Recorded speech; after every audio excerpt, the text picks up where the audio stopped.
She was beloved by the animals she trained, a rising star at one of the most well-known marine parks in America. For over a decade, Jessica Radcliffe inspired thousands with her grace, skill, and deep bond with creatures most people would never touch. But on one bright afternoon in front of a live crowd, the water churned, Jessica vanished. And within minutes, the show turned into a nightmare. What happened that day didn't just take a life, it shattered the illusion of control over one of the ocean's most intelligent predators. This is the chilling final performance of Orca trainer Jessica Radcliffe and the dark truth that followed. Jessica didn't grow up near the ocean. She came from a quiet Midwestern town surrounded by cornfields and snowdrifts. But from the moment she could read, she was captivated by life under the sea. While other kids were watching cartoons, Jessica was memorizing whale species. She knew every dolphin at Sealand by name by the time she turned 12. Her room was filled with stuffed marine animals, encyclopedias, and posters of orcas leaping from glittering blue waves. When she turned 13,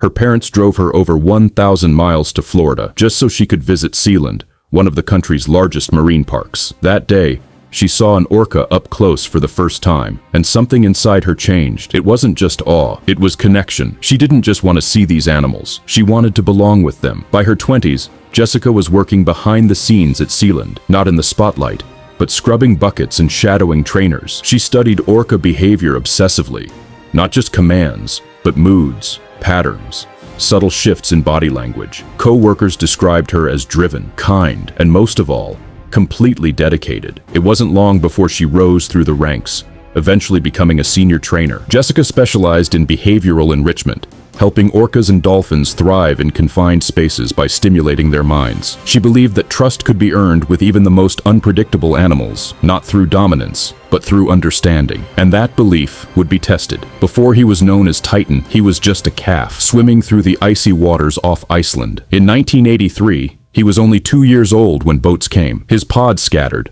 but Titan wasn't fast enough. He was caught in a net, pulled from the sea, and never saw his family again. In captivity, Titan struggled from the beginning. Small tanks, deafening pumps, no familiar songs or clicks. The isolation broke something in him. At one facility, early reports noted signs of aggression, not toward trainers at first, but toward other orcas.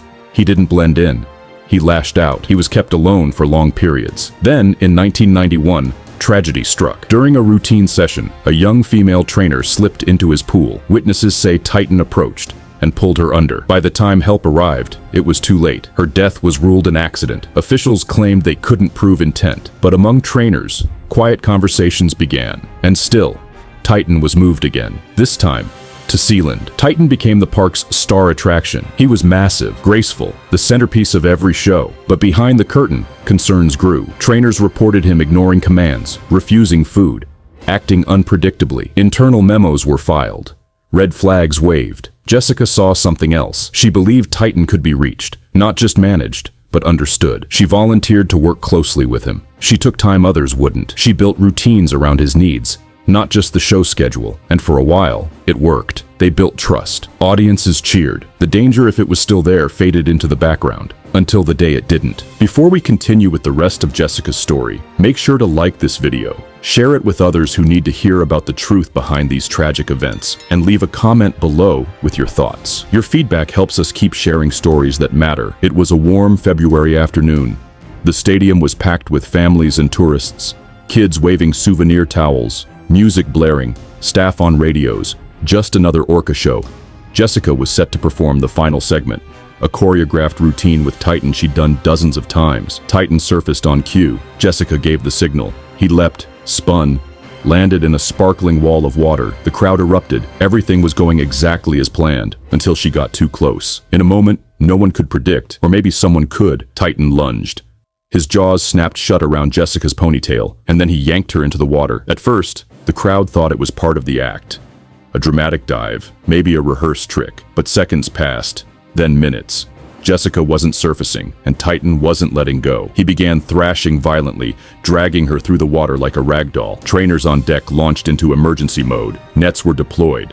Signals flashed. They tried everything: food bribes, hand cues, whistles. Titan ignored all of it. Witnesses described the scene as unreal, a surreal nightmare unfolding in broad daylight. Some parents shielded their kids' eyes. Others pulled out phones, unsure if they were documenting a trick or a tragedy. One moment, Jessica surfaced, gasping, reaching. The next, she was gone again. The attack lasted over 30 minutes. By the time staff managed to isolate Titan and retrieve Jessica's body, there was nothing anyone could do. Her injuries were severe: blunt force trauma, deep lacerations, and prolonged submersion. She had died there, in the pool she once called a dream. The show stopped.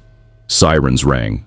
Park staff called out Code Black over the radios, the emergency protocol no one ever thought they'd use. The audience filed out in stunned silence. There were no screams now, no applause, just quiet disbelief. The news hit global headlines within hours. Trainer killed by killer whale. Orca turns on handler during live show. And soon, it wasn't just grief, it was outrage. Animal rights groups reignited campaigns against orca captivity. Protesters gathered at Sealand's gates. Hashtags like #YeAreG Justice for Jessica and Dusser Free Titan exploded across social media. The park issued a brief statement: a tragic accident. Condolences were offered. Operations were suspended. But behind the scenes, panic spread. Leaked documents revealed something damning. Sealand had long known about Titan's behavioral issues. Trainers had raised concerns. Incidents had been logged, and yet the shows continued. Jessica's family, silent at first, came forward. They wanted answers, not just for their daughter, but for every trainer who ever stepped into a tank unaware of the full risk. They demanded accountability, transparency, and reform. They weren't alone. Across the U.S., marine parks underwent audits. New rules were passed. Trainers were banned from swimming with orcas during shows. OSHA handed down steep fines for safety violations. Jessica's death had done what decades of protests couldn't: force real, industry-wide change. In the years that followed, documentaries like Blackfish took center stage, drawing directly from cases like Titan and Jessica. They peeled back the curtain on marine entertainment, revealing the psychological toll captivity takes on intelligent predators. Public sentiment shifted, attendance dropped, major corporations cut ties with marine shows. The myth of the smiling orca, playing for our amusement, was crumbling. Titan was pulled from public view permanently. No more crowds, no more music. He was placed in a private tank, isolated again, the same cycle repeating. Only this time, the world was watching. Could Jessica's death have been prevented? Did Sealand ignore warning signs? Or was this always inevitable, the final result of keeping apex predators in artificial worlds? Titan wasn't evil. He was a wild animal, captured young, confined his entire life, and expected to perform on cue. Some call him a killer. Others call him a victim. Jessica loved these animals. She believed in the bond between human and whale. But even she, with all her experience and empathy, couldn't control what lurked beneath the surface. Jessica Radcliffe wasn't just a trainer. She was a daughter, a friend, a dreamer who dedicated her life to the creatures she adored. Her death was more than a tragedy. It was a reckoning, a reminder that no matter how trained, how tamed, how rehearsed, the wild can't be scripted. And when we treat it like it can, the consequences are devastating. So the next time we applaud an animal jumping through hoops, we have to ask, who's really in control, and at what cost? What do you think? Should orcas like Titan be kept in captivity for entertainment? Was Jessica's fate avoidable or inevitable? Let us know your thoughts in the comments. If you want more real-life animal stories that expose the truth behind the performance, subscribe to the channel. This is Wild Seas Quests, and this was the story of Jessica Radcliffe and the day the illusion died.